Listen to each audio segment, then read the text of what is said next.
ఛానల్లో దోసకాయ టమాటో పచ్చడి ఎలా చేయాలో చూపిస్తున్నాను. ఈ ఒక్క పచ్చడితోనే అన్నమంతా తినేయచ్చు, అంత కమ్మగా ఉంటుంది. నెయ్యి వేసుకుని తిన్నారంటే ఇంకా బాగుంటుంది. సో రెసిపీలోకి వెళ్ళిపోదామా. ముందుగా ఇక్కడ ఒక చిన్న దోసకాయ తీసుకోండి. పైనంతా పీల్ ఆఫ్ చేసుకొని లోపల సీడ్స్ కూడా రిమూవ్ చేసుకోండి.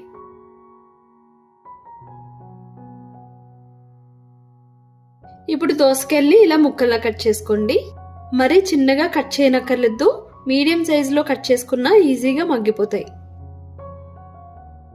ఇప్పుడు ఒక మందంగా ఉన్న కడాయి తీసుకొని ఇందులోకి 2 టేబుల్ స్పూన్ ఆయిల్ వేసుకోండి. ఇందులోకి 1 టేబుల్ స్పూన్ జీలకర్ర, 1 టేబుల్ స్పూన్ మినపప్పు, 1 టేబుల్ స్పూన్ శనగపప్పు వేసుకొని దూరగా వేయించుకోండి.